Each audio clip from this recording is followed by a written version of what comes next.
அஸ்ஸலாமு அலைக்கும் வரஹமத்துல்லாஹி வபரகாத்துஹு. இப்போது நம்ம வருடத்துடைய முதல் மாதமான முஹரம் மாதத்தில் இருக்கிறோம். இன்னைக்கு நான் உங்களுக்கு ஒரு 4 விஷயத்தை சொல்கிறேன்.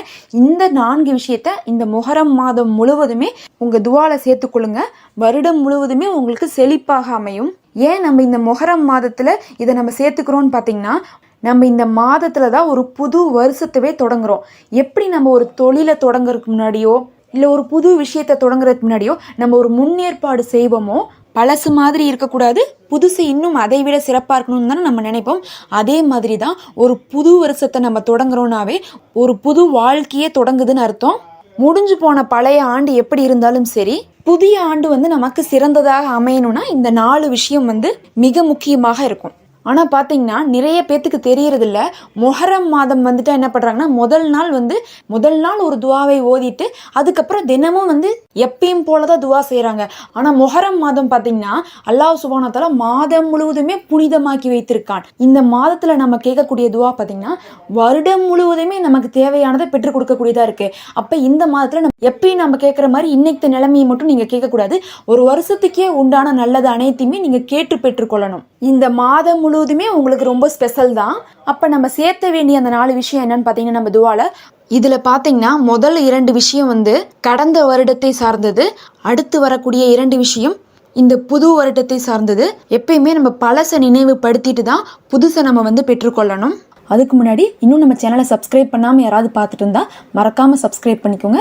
நம்ம போடுற வீடியோ அப்போ தான் உங்களுக்கு உடனே வரும். இன்னும் இந்த வீடியோவுக்கு நீங்கள் ஒரு லைக் கொடுத்தா இது மற்றவங்களுக்கு அதை காட்டலாம், அந்த நன்மை உங்களுக்கு வரும். முதல் விஷயம், அல்லாஹ் குர்ஆனில் பல இடத்துல சொல்கிறான், மனிதர்களில் குறைந்த நபர்கள் தான் நன்றி செலுத்தக்கூடியவர்களாக இருக்கிறார்கள்.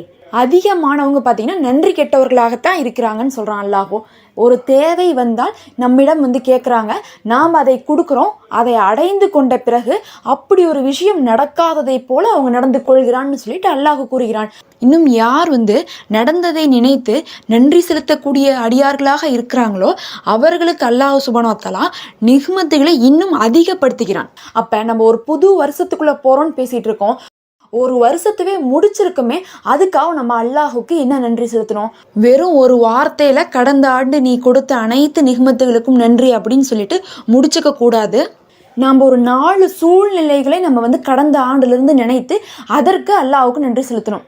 கடந்த ஆண்டு நடந்த சின்ன விஷயம் யாருக்குமே ஞாபகம் இருக்காது கண்டிப்பாக, ஆனால் பெரிய விஷயம் கண்டிப்பாக ஞாபகம் இருக்கும். அப்படிப்பட்ட 4 விஷயம் பார்த்தீங்கன்னா, முதல் ஒன்று, அல்லாஹ் நமக்கு கடந்த ஆண்டில் கொடுத்த மிகவும் சந்தோஷமான நிகழ்வுகள்.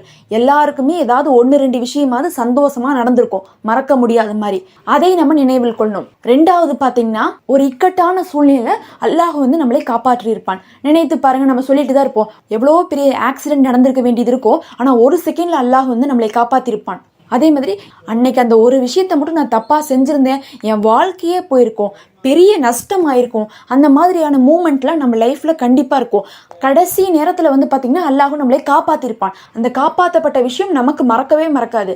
அதை நம்ம நினைவில் கொள்ளணும். 3வது பார்த்திங்கன்னா, துயரமான நிகழ்வுகள். துயரமான நிகழ்வுகள்னா என்னென்னு பார்த்திங்கன்னா, ஒரு விஷயத்துலேருந்து மீள முடியாத இருக்கிற எல்லாமே துயரமானது தான். முக்கியமாக சொல்லணும்னா மரணத்தை சொல்லலாம், அதை நினைவு கொள்ளணும். 4வது பார்த்தீங்கன்னா சோதனையான நிகழ்வுகள். சோதனைனா பார்த்தீங்கன்னா துயரம் மாதிரி கிடையாது, இது ஒரு கஷ்டம், அது முடிஞ்சிருக்கலாம், இல்லை இன்னும் முடியாமல் கூட இருந்துட்டு இருக்கலாம். நீங்கள் கஷ்டப்படக்கூடிய ஒரு விஷயங்கள்லாம் சோதனைன்னு சொல்லலாம். கடந்த வருடம் இந்த 4 சூழ்நிலையில் என்ன நடந்துச்சோ அதை நினச்சி நம்ம நன்றி செலுத்தணும். இந்த இடத்துல நீங்கள் கேட்கலாம், முதல் 2 விஷயம் சொன்னீங்க, அது பார்த்தோன்னா ஒன்று சந்தோஷமான விஷயம், இன்னொன்று அல்லாஹ் காப்பாற்றின விஷயம், இதுக்கு நன்றி செலுத்தலாம். ஆனால் அடுத்த 2 நீங்கள் சொன்னதே சோதனையானது துயரமானதோ, அதுக்கு எதுக்கு நாங்கள் நன்றி செலுத்தணும் அப்படின்னு சொல்லிட்டு கேட்கலாம். இந்த உதாரணத்தை கேளுங்க, உங்களுக்கே புரியும். ஒரு 3 நபர்கள் இருக்காங்க. அதில் முதல் நபர் பார்த்தீங்கன்னா கடந்த ஆண்டு நோய்வாய்ப்படுறாங்க. நோய்வாய்ப்பட்டு சிகிச்சை எதையுமே பலனளிக்காமல் சீக்கிரமாக மௌத்தாயிடுறாங்க. இது பார்த்தீங்கன்னா அவங்க குடும்பத்துக்கு ஒரு மீள முடியாத ஒரு துன்பமான விஷயம்தான். ஆனால் 2வது நபர் இருக்காரு, அவங்களுக்கு பார்த்தீங்கன்னா நோய்வாய்ப்படுறாங்க, ஆனால் மரணிக்கலாம் இல்லை. அந்த நோயின் காரணத்தினால கடுமையான வலிகள் இருக்குது, சிரமங்கள் இருக்கு. அவங்க தினம் தினம் அதில் அவதிப்பட்டு கொண்டு இருக்காங்க. அப்படி இருக்கவங்க என்ன சொல்லுவாங்க, எனக்கு மவுத்தாவது வந்தா பரவாயில்ல, இந்த நோவுனால நான் பெரும் கஷ்டப்பட்டுட்டு இருக்கேனே அப்படின்னு சொல்லுவாங்க. அப்போ முதல் மனிதருக்கு பார்த்தீங்கன்னா அல்லாஹ் இந்த சோதனையை கூட கொடுக்கல.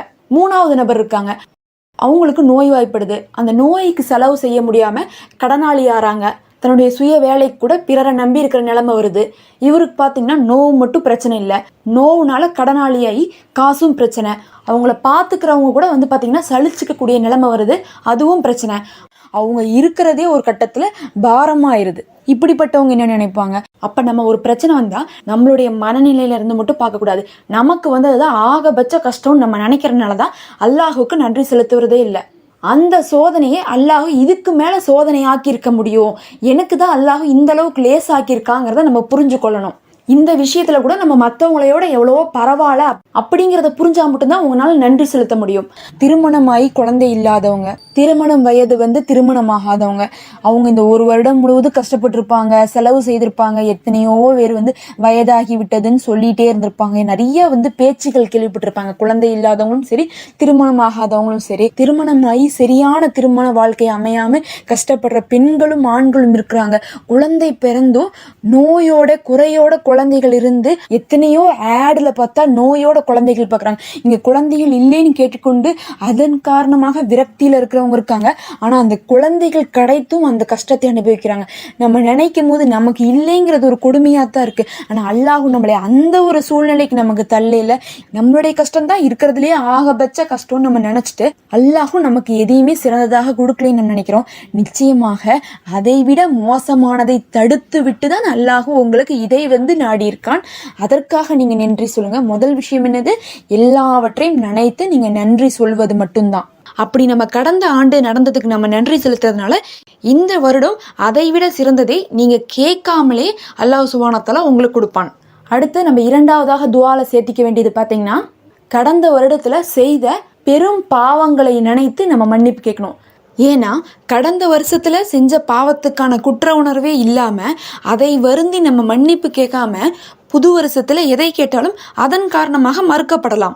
நபி ஸல்லல்லாஹு அலைஹி வஸல்லம் அவர்கள் நமக்கு சொல்லியிருக்காங்க, பாவம் மன்னிப்பு கேட்கறதுனால பாவம் மட்டும் மன்னிக்கப்படுறது இல்லை, இதனால நம்மளுடைய கஷ்டங்களும் விலக்கப்படுகிறது. நமக்கு தேவையான அனைத்தையும் நம்ம நினைத்தே பார்க்காத வழியில கூட அல்லாஹ் நிறைவேற்றி கொடுக்குறான்.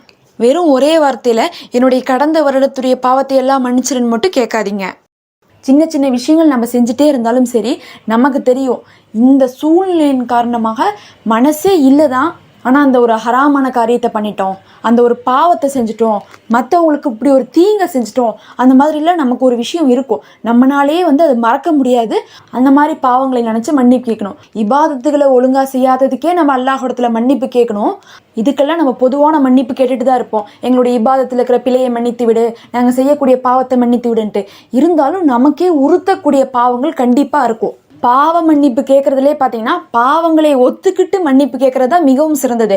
அதனால தான் நம்ம அந்த குறிப்பாக வந்து சொல்கிறோம். நீங்கள் ஃப்ரெண்ட்ஸோட போயிருப்பீங்க, ஹராமானதை சாப்பிட்ருக்கலாம், அடுத்தவங்களுடைய பொருளை திருடி இருக்கலாம், இந்த மாதிரி எந்த விஷயமா இருந்தாலும் சரி நீங்கள் சொல்லி மன்னிப்பு கேளுங்க. மூணாவது விஷயம் பார்த்தீங்கன்னா, இது பார்த்தீங்கன்னா இனி வரக்கூடிய வருடத்துக்கானது. இனி வரக்கூடிய ஒரு வருடத்துக்கான அனைத்து தேவைகளையுமே துஆவாக கேட்பது. இப்போ அது அனைத்தையும் நம்ம நினைத்தோம்ல, இப்போ இன்னும் ஒரு வருடம் முழுவதும் நம்ம இந்த 5 விஷயங்கள் வர்றதுக்கு முன்னாடி நம்ம துவா செய்கிறோம். எல்லாம் எனக்கு இந்த ஆண்டை சிறந்ததாக ஆக்கி கொடு, ரஹ்மத் நிறைந்ததாக, பர்கத் நிறைந்ததாக, உன்னுடைய பாதுகாப்பு நிறைந்ததாக, ஆரோக்கியம் மிக்கதாக, உங்களுக்கு என்ன துவா வேணும், செல்வத்தை கொடு, வறுமையை கொடுக்காத, கடனிலிருந்து விடுபடவே, உங்களுடைய தேவையை கேளுங்க. எல்லாம் நான் கடந்த ஆண்டு இந்த துவாவை கேட்டேன், எல்லாம் இந்த வருடமும் உன்னிடத்துல நான் இதை கேட்கிறேன், இந்த வருடம் எனக்கு மிக சிறந்ததாக ஆக்கி கொடுன்னு சொல்லிட்டு நீங்க உங்களுடைய உலக விஷயத்தை கேளுங்க. நான்காவது பாத்தீங்கன்னா, நாம ஒரு நியத்து வைத்துக் கொள்வது. அதாவது ஒரு வருஷத்துக்குள்ள நம்ம போறோம்னா ஒரு சில விஷயத்த நம்ம குறிக்கோளா வச்சுக்கலாம். அதாவது எங்கிட்ட இந்த கெட்ட பழக்கம் இருக்கு, அதை நான் இந்த வருஷம் விட்டுறணும்னு சொல்லிட்டு நீங்க முயற்சி பண்ணி துவா செய்து அதற்கான ஸ்டெப்ஸ் எடுங்க. அதே மாதிரி என்கிட்ட இந்த நல்ல விஷயமே இல்லை, இதுவரை என்னால செய்ய முடியல, அது எதுவாக வேணா இருக்கலாம். நீங்க தினமும் வெளியே போறவங்களா இருக்கலாம், நீங்க வெளியே போற இடத்துல தினமும் நிறைய ஏழைகளை பார்க்கக்கூடியவர்களா இருக்கலாம். நீங்க விரும்பலாம், உங்களால முடியும், ₹1 தினமும் யாருக்காவது ஒருத்தவங்களுக்கு கொடுக்க முடியும், ஆனா இதுவரை நீங்க செஞ்சது இல்லைன்னா இந்த தடவை அந்த ஒரு முயற்சியை மேற்கொள்ளுங்க. ஏன்ல நான் தினமும் ₹1 யாராவது ஒருத்தவங்களுக்கு கொடுக்குறேன்னு வைங்க. இந்த மாதிரி ஒரு நல்ல விஷயத்தை ரெசல்யூஷன் எடுக்கலாம். அதே மாதிரி இபாதத் சார்ந்த விஷயங்கள் இருக்குது. அதாவது நீங்க நேரத்துக்கு தொழுகாதவங்களா இருக்கலாம், இல்ல வந்து சுன்னத்தான தொழுகைகளை விடுபவர்களாக இருக்கலாம், குர்ஆனை தினமும் ஓதாதவர்களாக இருக்கலாம். இந்த மாதிரி ஏதேனும் ஒன்றையாவது எடுத்து நீங்க ஒரு ரெசல்யூஷன் வைங்க. அந்த நியத்தை வச்சிட்டீங்கன்னாவே எண்ணங்களை கொண்டே அமல்கள் அங்கீகரிக்கப்படுகிறது. நீங்க உங்களுடைய நியத் வைத்ததுக்கு அல்லாஹ் ஒரு நன்மை எழுதி விடுவான். அப்புறம் அதை நீங்கள் செஞ்சீங்கன்னா உங்களுக்கு 10 நன்மையாக அது கருதப்படும். அதனால நியத்து செஞ்சு அதை முயற்சி செய்யணும். அப்போ நம்ம துவால சேர்த்த வேண்டிய இந்த 4 விஷயம் என்னன்னு பார்த்தீங்கன்னா, 1 நன்றி செலுத்துறது, 2வது பாவ மன்னிப்பு கேட்கறது, இது 2மே கடந்த வருடத்துடையது. 3வது ஒரு வருஷத்துக்கு உண்டான நல்லதை கேட்கறது, 4வது பார்த்தீங்கன்னா ஒரு நியத்து வைத்துக் கொள்வது. இந்த 4 நம்ம என்ன பண்ணணும்னா ஒவ்வொரு துவாலையும் நம்ம கேட்கணும். ஒவ்வொரு நேர தொழுகைக்கு பின்னாடி நம்ம துவாவா கேட்கணும். ஒரே தடவையில எல்லாமே ஞாபகம் வராது. நம்ம இந்த மாதம் முழுவதும் செய்கிறனால இன்னைக்கு ஒரு விஷயம் ஞாபகம் வரலாம், நாளைக்கு ஒரு விஷயம் ஞாபகம் வரலாம். அப்போ இந்த 4 விஷயத்தையும் துவால வச்சுக்கொள்ளுங்க. எதெல்லாம் ஞாபகம் வருதோ அதுக்கெல்லாம் நன்றி செலுத்துங்க, அதுக்கெல்லாம் மன்னிப்பு கேளுங்க, அந்த விஷயத்தெல்லாம் தேவையா கேளுங்க, அந்த விஷயத்த நியத்தா வைங்க. அப்போ இந்த 4 விஷயத்துக்குள்ள நீங்கள் உங்கள் தேவைகளை அடக்கி கொள்ளுங்க. இப்படி தான் ஒரு புது வருஷத்துக்குள்ளே போகும்போது நம்ம கேட்கணும்.